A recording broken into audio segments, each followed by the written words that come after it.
Waves Media తెలుగుకి స్వాగతం. Madanapalle DSP S Mahendra 2 town police స్టేషన్లో విలేకరుల సమావేశం నిర్వహించారు. డీఎస్పీ మహేంద్ర మాట్లాడుతూ గత 3వ తేదీన మదనపల్లి వైఎస్ఆర్ కాలనీలోని నివాసం ఉంటున్న షేక్ సలీం బాషా ఇంటికి వచ్చి తన సోదరుడు ఖాసిం సాబ్ ఇంటిపై దాడి చేస్తుండగా క్రింద ఉంటున్న బుక్కే రమేష్ నాయక్ గలాటా ఎందుకు చేస్తున్నారని అడిగినందుకు బుక్కే రమేష్ నాయక్ను కులం పేరుతో దూషించి పెట్రోల్ పోసి నిప్పంటించి చంపడానికి ప్రయత్నించిన విషయంపై ముద్దాయిలను షేక్ జావీద్ హుస్సేన్, షేక్ షమీర్ హుస్సేన్, షేక్ ఇలాహీ, వేంపల్లి మస్తాన్, షేక్ అమీర్ సాహెబ్, కొమ్మిలిశెట్టి విశ్వనాథ్ బాబులను మదనపల్లి టౌన్ రామారావు కాలనీలో ఆటో స్టాండ్ వద్ద అరెస్టు చేసి నేరం చేయడానికి ఉపయోగించిన కారును స్వాధీనం చేసుకున్నారు. ముద్దాయిలపై అత్యాయత్నము, ఎస్సీ/ఎస్టీ అట్రాసిటీ కేసు నమోదు చేసి రిమాండ్కు పంపుతామని అన్నారు. ఈ కేసులో నిందితులను తెలివితేటలతో పట్టుకున్న Madanapalle 2 town police station inspector of police K Rajareddy మరియు ఎస్ఐ రహీముల్లాను వారి బృందంను డీఎస్పీ మహేంద్ర అభినందించారు.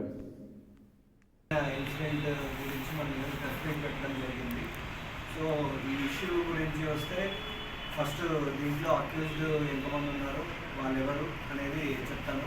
దాని తర్వాత ఇది ఎందుకైంది, ఇన్సిడెంట్ ఎందుకైంది అనేది కూడా చెప్తాను.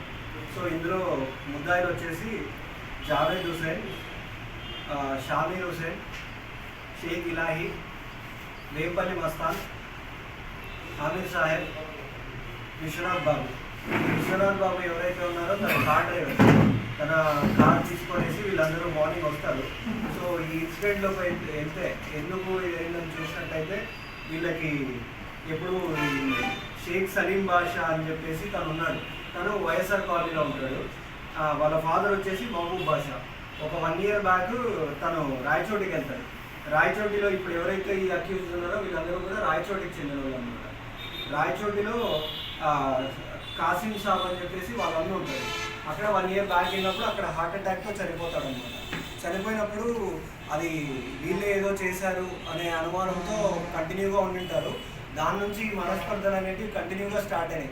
అప్పటి నుంచి ఏదైనా చిన్న ఫ్యామిలీ ఫంక్షన్ అయినా కానీ, లేకపోతే ఎక్కడైనా కలిసినా కానీ అక్కడ వీటన్నిటికీ కారణం మీరే అన్నట్టు చిన్న చిన్న గొడవలు అయ్యేవి.